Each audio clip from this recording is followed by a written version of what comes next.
guys, it's Olivia and welcome back to Live in Literature. Thank you so much for the love and support received in my last video, and if you have not seen it yet, feel free to head on over to my channel to check it out. Well guys, I am so excited to be here with you today. Today we are talking about one of my most favorite topics of all time, and that is going to be high fantasy book recommendations. Now, high fantasy, what is high fantasy? There are a lot of different subgenres thrown around in the book world, in the book space. People throw around subgenres like romantasy, fantasy romance, sci-fi, high fantasy. What is the difference between all of these and what does it mean?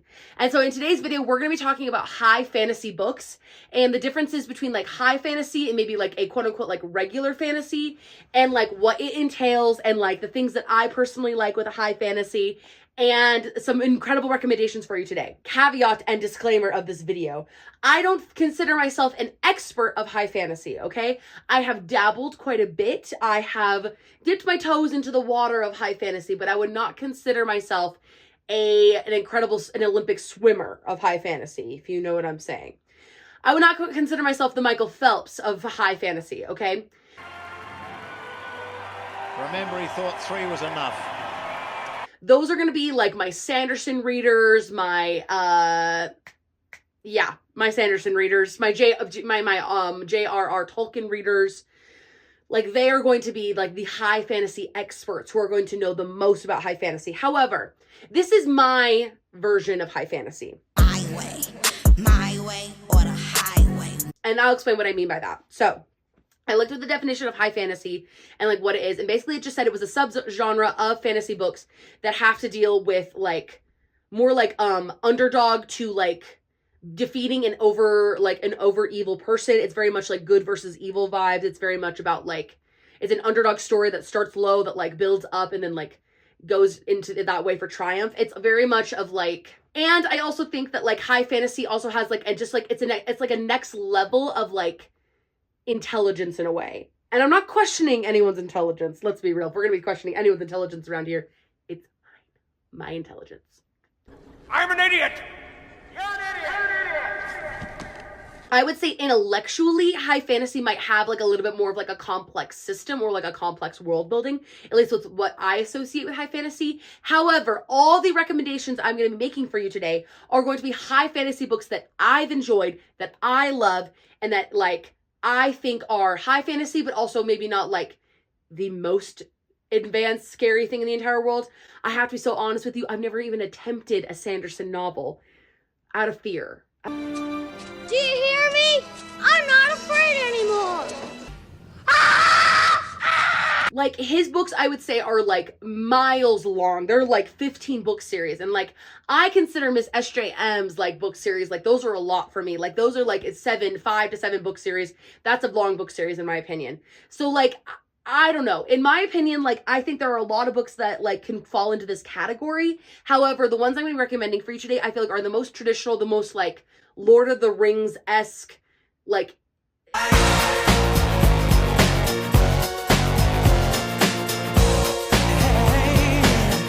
in a way, but then also maybe Sanderson-esque in the advanced intellect level. Again, some of you might already be getting bored from my synopsis of this. They might be yawn, just give us back to the orc smut. And I'll be I mean, listen, I would love to give you more of that, because yow! Please! But I want to talk about this because I just read a book this week that was high fantasy and I just absolutely loved, and it's one that's been talked about on the internet a ton and on Book Talk and TikTok. But I'm gonna get to that because we are talking about we're gonna do our quick segment of what I'm currently reading versus what I just finished reading versus what I'm currently reading. And that is, I just finished reading When the Moon Hatched by Sarah A. Parker. Now, this book, oh my freaking gosh. I'm going to give a full synopsis in the video today because this is high fantasy. But my gosh, this book shook me the frick up. I for a year now have been almost too intimidated to read this because legitimately the glossary in the beginning of this book is just pages and pages and pages. Look at all of that. All of this is glossary. Just terminology and terms and things. And I was just oh my gosh, Mamma mia, that's a lot of pages. It's a lot of ads. My eyes were bugging out of my head. I just was so overwhelmed by like all of the fantasy elements in this book. And I will say, like, Sarah A. Parker, like, she's an author, I'm gonna tell you right up front, she does not help you. She legitimately like she's like the people who throw their babies in the pool and they're just like snapping at them like, swim.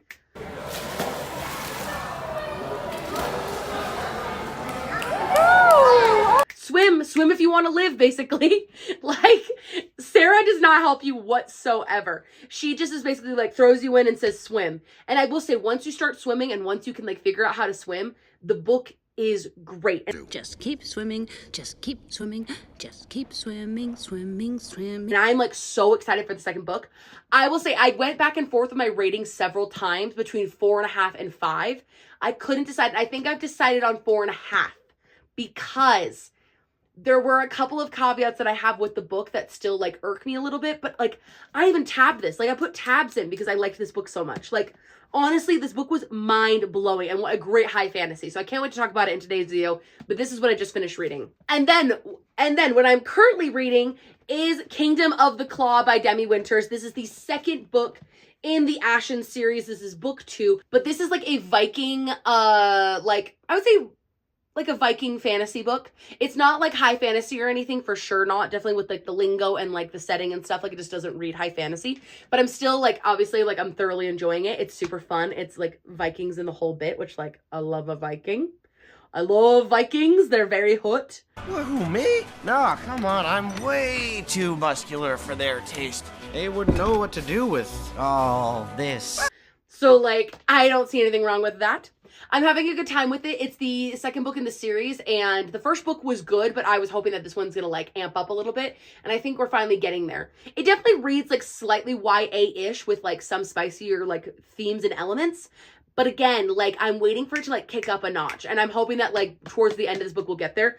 I'm like maybe only like a third of the way through, so like it definitely has time to kick up, but I'm really excited to see where this one ends and where it takes us. So that's what I'm currently reading. Now, to get into the meat and potatoes of the video, we are talking about high fantasy. So as I said, this is going to be our like very much like high intense stakes, very much like underdog stories, and then of course like the like intellectual like high fantasy like massive world building that is like unlike anything you've ever seen before kind of situations. But again, this is my version. So again, I like kind of consider myself more of like the like not like the dumbed down version, but almost like the like palatable version of high fantasy. Like this is a great way that if you are like wanting to like really get into like starting to do some like true high fantasy, I feel like these books are all going to be like great ways to start. And I'm like so looking forward to you guys like reading all of these, especially the ones that are by Sarah J. Maas. My mother, Sarah J. Maas. So anyways, without further ado, let's get into the video. The first example that I have for high fantasy is going to be actually a YA high fantasy, but I would say that this book rings the closest and the most true to like Lord of the Rings. Like this book honestly reads like Lord of the Rings. It is technically YA, but I'll be honest, like it is definitely like, it doesn't read YA at all. It is very high intelligence, like very high intellect, but like it's also a very fun story. We have Realmbreaker by Victoria Aveyard. And now Victoria Aveyard is obviously very famous for her Red Queen series, which was like a fun romantasy like back in the day. But this was her like debut of like doing something very much of like the high fantasy-esque. This book very much reads like that. This is about a young woman named Coriane, and she essentially like was tucked away into a corner of a kingdom, like with some other person, like left to be alone and forgotten, not knowing that she has this like secret powerful ability. One day an immortal and an assassin come to her and they're basically like, we need your help to like save the kingdom. There is an evil king with like unruly power. He's creating an army and they need her help to stop him. And essentially it's like they get a whole band of like crazy characters, assassins, immortals, squires, like her and like all these like groups of people to come together as an unlikely group to basically take down this king and to save the kingdom. Very much Lord of the Rings. Like this reads like Lord of the Rings. It feels like Lord of the Rings, very much about like questing and adventuring, and it's like for the Brotherhood and things like that. I think he will.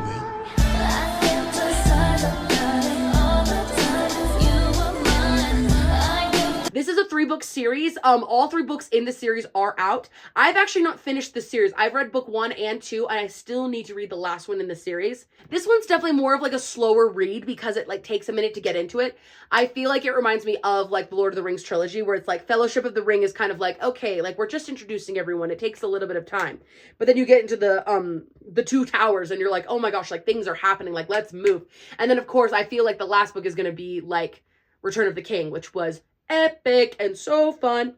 So again, this one very much like a high fantasy, but like technically in the YA category. So still I feel like a little bit lower than like an adult something. But again, this is a great one if you're trying to like dip your toe into high fantasy. The next book that I want to recommend is a brand new on the market by one of the best world-renowned YA authors around, who wrote with, this is her debut adult fantasy book series. We have Swordcatcher by Cassandra Clare. Obviously, if you know anything about books, you know Cassandra Clare. I was never a Shadowhunters girl. Shocking, I know. I'm appalled. Words really can't express my feelings about this. Pretty jaw-dropping. Like, I was never a Shadowhunters girl. I never did the Shadowhunter series, but I know that there are some girls who would cut someone for the Shadowhunter series, okay? Like, I know people who go crazy for the Shadowhunters. I was never a Shadowhunter girl, but this is... I wanted to read this one because Cassandra Clare is obviously super famous and stuff for like the Shadowhunters, but this was her first debut like fantasy book that had nothing to do with the Shadowhunter series. This is about a young man named Kel who is an orphan in this city. He is essentially chosen from the orphanage to become the double bodyguard of the Prince Connor Aurelian of this city of Castellane. So as they grow up, they're basically brothers, but obviously like Kel steps in whenever Connor needs someone to like play bodyguard or whatever. So Connor's like super spoiled and just kind of like, they're like really good friends, but you know, Connor's like kind of like a spoiled prince. Whereas Kel is like, he knows where his place is. He's here to protect Connor. That's like his duty. And then there's another situation going on essentially where there is a sect of people called the Ashkar. They're like a healing group of people, but their like magic is like essentially like banned from the kingdom. So they live behind a wall, like within a small community within the kingdom.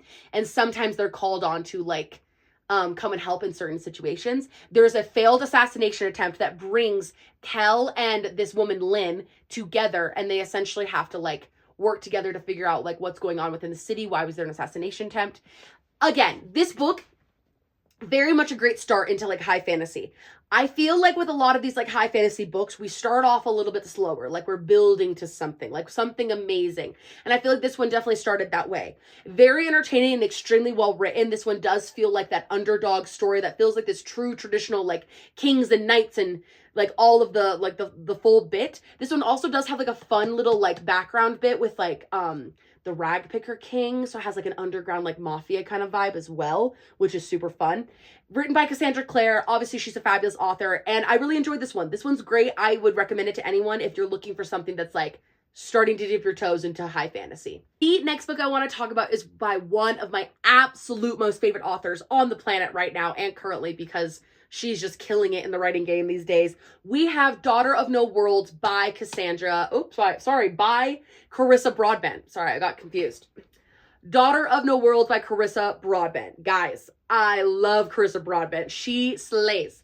This is one of Carissa Broadbent's first series that she published. And again, this is now being traditionally published like in like a whole new like way and stuff. They're going to do like traditional publishing. These are like the old covers from the like first time that this was published, which was indie published a while ago.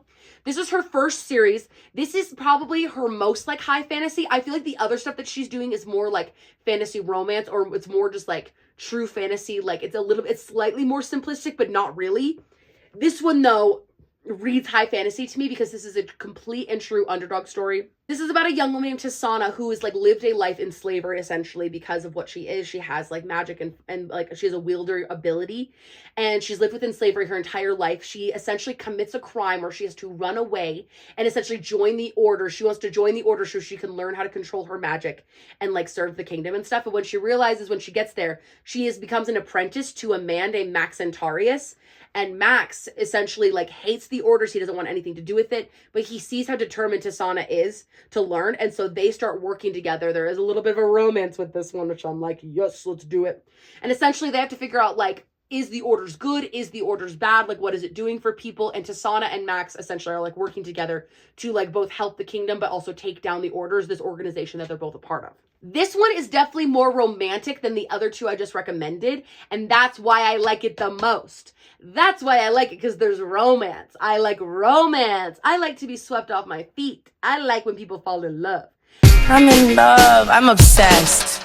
And I don't even feel guilty about it. And this one definitely gives that. Like, Daughter of No World is so fun, and it has a great fantasy system, like a great magic system that you just like love. And Tasana is a great lead female character. Now, I have to be clear. This is a 3-book series. I've only read the first book in this series. I know, I'm literally like a traitor to my name. Oh, brother, this guy stinks! People are gonna be like, are you even a real book person? I have every intention of finishing this series this year. I like have the last 2 books. I need to finish them.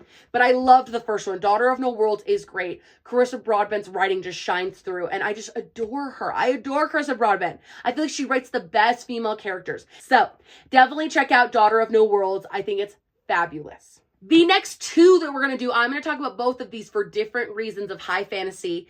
And y'all are going to hate me when I say it. Y'all are going to hate me, and maybe you don't think these are high fantasy, but I freaking do.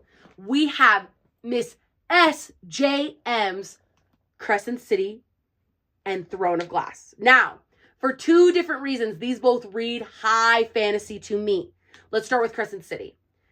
Again, SJM, as we know, is mother. She is mother. She is queen. She is diva. She is the woman of my life. I am your mother! I am your mother! Who has written the best books in my entire world. Crescent City obviously is an urban fantasy, so it's modern day urban fantasy vibes. But the reason why this one falls in high fantasy for me is because the world building is astronomical. It's bigger than like so many worlds that I've like ever even delved into. Like, there's just so much information within those first like 100 pages. You're just like, whoa, it's like absorption level. I need a sponge to absorb all of this information. She's created a very diverse, interesting, and unique world that like you just want to like fall into. And this one again has to do with like underdog people who are looked down upon, trying to rise up in society, find out what happened. It starts small, but then gets bigger as the book series goes on. Very much like so powerful, so sweet. I feel like I am the Crescent City apologist, like in the entire world. I feel like everyone hates on Crescent City. I freaking love it. This one, especially this first book. When the sun hits that ridge just right, these hills sing. This first book makes me sob like a literal baby. Every time I open it up, I cry. Because I feel like the emotional like therapy and like the like pain and suffering and the like the things that these people are going through are so realistic and so real and so palpable. It deals with grief, it deals with loss, it deals with like understanding yourself, it deals with like politics and alliances and family, and just like I feel like it is so realistic, hyper realistic, to the point where I'm like is it like it just feels so real. Like all of it feels so real. But again, it's set in this like technologically advanced, like incredible society full of all these breeds of magical creatures. It's just incredible. And for me, I freaking love this first book.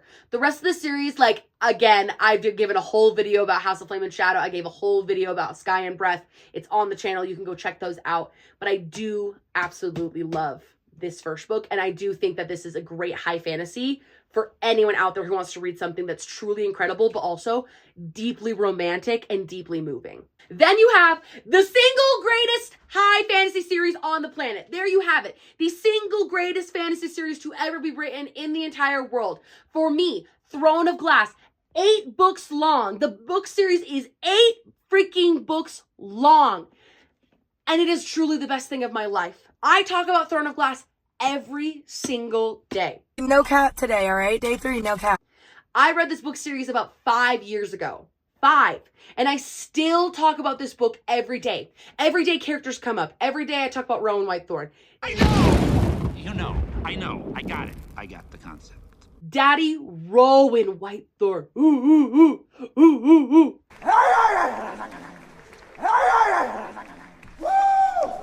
Like, I talk about Rowan Whitethorn every single day.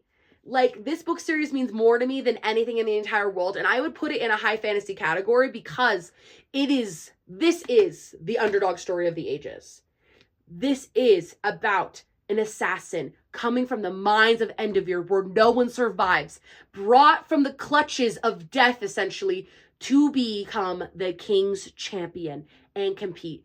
And when I say we start legitimately this small, and it grows into the biggest thing in the whole sky, it becomes the biggest thing in this whole world, bigger than anything I've ever read in my entire life. It consumes every aspect of my entire life. I don't go one day without thinking about this book. I don't go one moment without thinking about this book. I'm not kidding. It consumes everything that I am. For sore eyes. He's crazy. If you want to read the most addictive, beautiful, haunting, dramatic, gorgeous, stunning, the best fantasy series on the planet that will change your literal life forever, like you will just not be the same person after you read it, it's Throne of Glass. It's Throne of Glass. There's literally no competition. You can't beat it. It is the best. So please, please read this one. It's so freaking good. And last but certainly not least, we have to talk about the book that I just finished reading, because that's why we're here today talking about high fantasy. And that is When the Moon Hatched by Sarah A. Parker. Now, as we freaking know, I talked about this one. Essentially, we start with a young woman. We start with a young woman named Rave, who essentially is an assassin for a guild of people who are trying to take down the kingdom because they live in an evil kingdom. There's 3 brothers who own or who rule different parts of this like massive kingdom, but like they're each like separate. Anyways, so the one that she lives in, super evil. She's part of this assassin's guild. She loses someone who's so important to her, and she then decides to like go freaking crazy and murder everyone, which was awesome. But then she gets caught, and then she gets caught, but then she has to figure out an escape with one of the with this man named Con Vagar, and he's essentially helping her. And she's like, why are you helping me? And he's like, because I want to.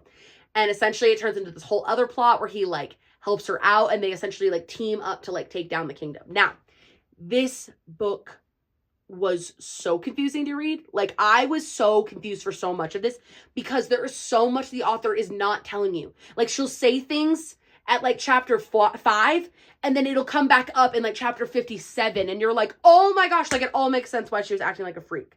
Oh my gosh, now I get it. Like, it's like so much stuff. Like, this author, she does not help you one freaking bit. And honestly, like, I like that each time that like you discover something, it's a total surprise. It's a total shock and awe. Like, every part of this book was shock and awe. And I will say, like, I love the magic system in this. This one has much to do with like the celestial gods and like who is like controlling the forces of nature and things like that, and they like rely on those people. Each of the people in this book, like, you can like essentially be like tuned into like the elemental power of that god and like essentially use it to your whim, and like it is so cool. There is a lot of like faded elements in this as well. There's a lot of like romantic elements in this as well, which is again why I loved it so much. And I like tabbed these 2 slots, these 2 little pink slots that I've tabbed, because they both made me cry. There's 2 bits in here that like made me like actually like cry because I just was like, I was like so overcome with like how she was feeling, and I was so like, oh my gosh, like this kind of like desperation, this kind of anger, this kind of like pain that she's feeling, like it's almost like unbearable. It's almost like it makes like your mouth water because you get nauseous thinking about it. There are several times in Throne of Glass where I feel that way, where I'm so like sicked out by what I'm reading. I like get like a little bit like your mouth starts watering because you feel like you're gonna vomit. Like, that's how I felt reading this. But then also like there were so many times that I was like bawling my eyes out because you're just like, I can't imagine being in so much pain like she is. I love Rave. I love Con. I love him. I'm wet. Why is there no fan art of him? There's not nearly enough fan art on this freaking planet about the man, and I'd like to see some more, please. Please, hey, the artists, the book talkers, the TikTokers, the whatevers, I need to see edits. I need to see fan art of Con Vagar.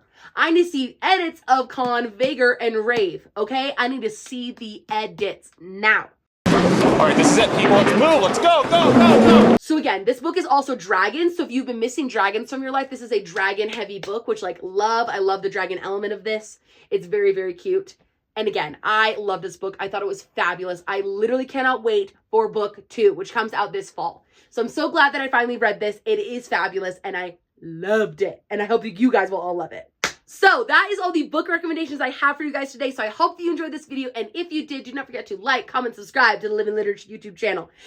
Again, guys, thank you guys so much for joining me today. I know this video is a little bit unusual. It's not our total cup of tea here on the channel, but I thought it was a fun one to film and it was a fun one to get into. And I hope that I'm reaching a new audience of people who want to try out some high fantasy stuff. Again, I love you guys the most and I will catch you in the next one. Bye.